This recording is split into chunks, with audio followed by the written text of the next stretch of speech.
Ngomongin bursa transfer emang gak pernah ada habisnya. Kali ini intrik panas datang dari poros Turin dan Manchester. Douglas Luiz sebenarnya masih betah-betah aja di Juventus asal garansi menit bermainnya aman.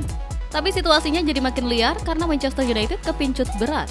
Menariknya, agen si pemain, Kia, juga lagi sibuk ngurus masa depan Joshua Zirkzee yang kebetulan diminati Juventus dan Como. Media Italia Tuttosport ngebocorin kalau peluang tukar guling terbuka lebar. Luiz cabut ke Old Trafford sementara Zirkzee diangkut si nyonya tua ke Turin.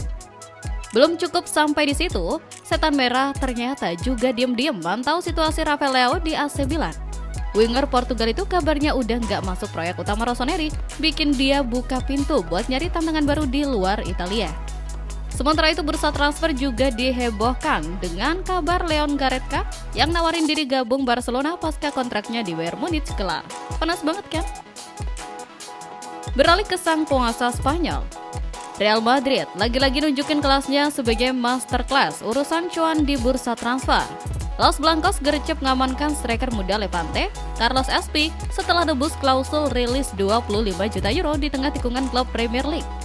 Si pemain bahkan udah beres tes medis di Madrid.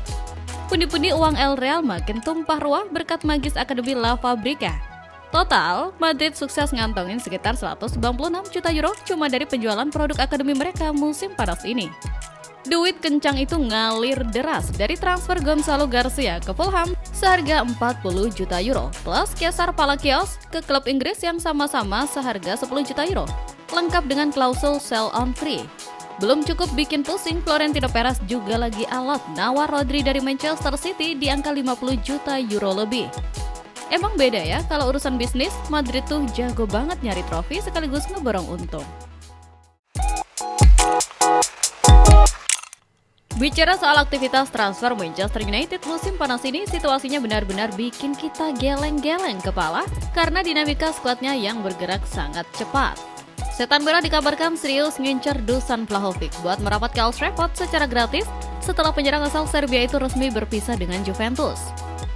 Langkah taktis ini mendadak diambil manajemen tim buat mengantisipasi masa depan Joshua Zirkzee yang masih abu-abu, sekaligus nyiapin pelapis sepadan buat Benjamin Sesko yang saat ini lagi fokus dalam tahap pemulihan cedera tulang keringnya. Bukan cuma fokus berburu amunisi lini depan gratisan, manajemen United juga pasang harga mati terkait masa depan Marcus Rashford yang baru balik dari masa peminjamannya di Barcelona. Klub kabarnya mematok angka sekitar 42 juta pound sterling bagi klub manapun yang serius mau merekrutnya secara permanen. Kebijakan tegas ini sengaja diambil demi merapikan anggaran gaji klub sekaligus ngasih ruang finansial yang sehat buat proyek perombakan lini serang yang jauh lebih segar musim depan. Buat ukuran klub sebesar United, manuver transfer cerdas kayak gini jelas jadi pertaruhan besar demi bisa kembali bersaing di jalur juara Premier League. Geser ke kabar lain yang gak kalah bikin gempar pecinta bola sejagat. Era keemasan Neymar di timnas Brazil akhirnya resmi ditutup setelah sang mega bintang menyampaikan pernyataan emosional bahwa perjalanannya bersama Selecao telah tuntas. Ia menegaskan sudah memberikan segalanya untuk panji negara, menciptakan sejarah, dan melewati banyak momen berharga sebelum akhirnya memutuskan menyudahi babak luar biasa tersebut. Belum reda rasa haru dari tanah Brazil, kejutan kelas berat langsung datang dari markas Real Madrid. Los Blancos dikabarkan sudah mengambil langkah nyata untuk mendekati gelandang andalan Manchester City, Rodri. Setelah mendapat lampu hijau langsung dari presiden klub Florentino Perez, Madrid dikabarkan siap melayangkan tawaran masif demi memboyong sang gelandang kelas dunia ke Santiago Bernabeu. Kalau transfer gila ini beneran terwujud, bayangin aja betapa ngerinya lini tengah Los Blancos musim depan.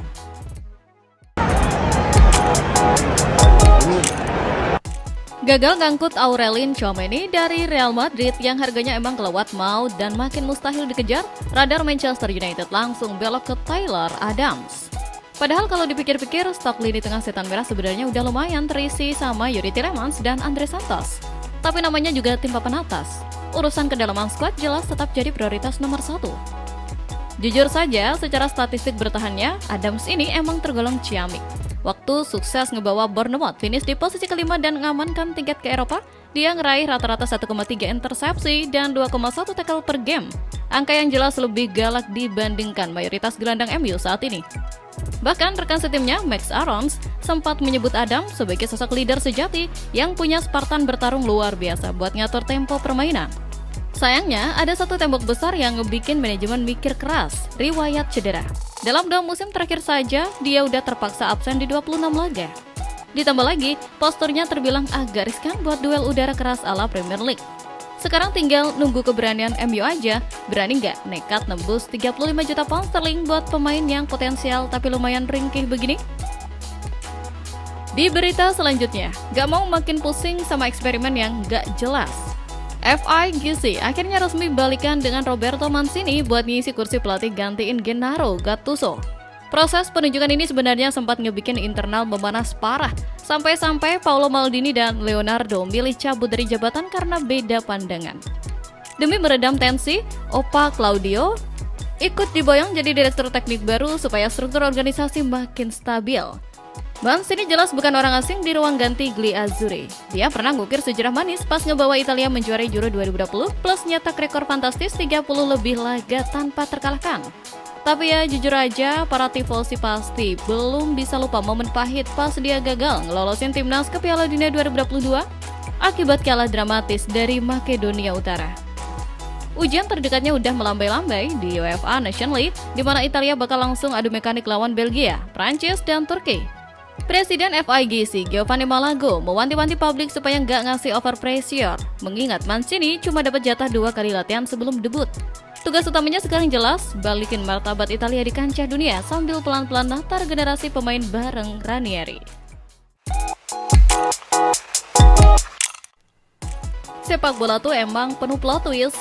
Selain sibuk sama data analitik, kadang ada hilal unik yang susah dijelasin pakai logika. Contohnya ikatan misterius Manchester United sama game Grand Theft Auto. Tiap seri utamanya rilis dari 1997 sampai 2013, Setan Merah selalu auto angkat trofi Liga Inggris. Tapi ada teori yang lebih mind-blowing, dejavu tahun 2010 ke 2026. Spanyol yang baru aja menjuarai Piala Dunia 2026 lewat kor pemain Barcelona itu beneran mirip naskah 16 tahun lalu. Di panggung yang sama, langkah Portugal bareng Cristiano Ronaldo lagi-lagi diputus Spanyol di 16 besar lewat skor tipis 1-0. Plotnya makin match waktu Real Madrid manggil balik Jose Mourinho usai musim tanpa gelar persis kayak 2010. Ditambah lagi, klub London Arsenal baru aja ngunci gelar juara Liga. Dah, sejarah nyatet, setahun usai momen 2010 itu, MU berhasil keluar sebagai kampion. Mampukah cocok logi ini jadi sinyal kalau kejayaan Setan Merah emang lagi OTW balik? Buat makin menyempurnakan puzzle ini, ada rumor transfer hangat. Tim Talk ngabarin kalau Victor Osimhen spill pengen nyobain sengitnya Premier League dan MU masuk radar idaman dia.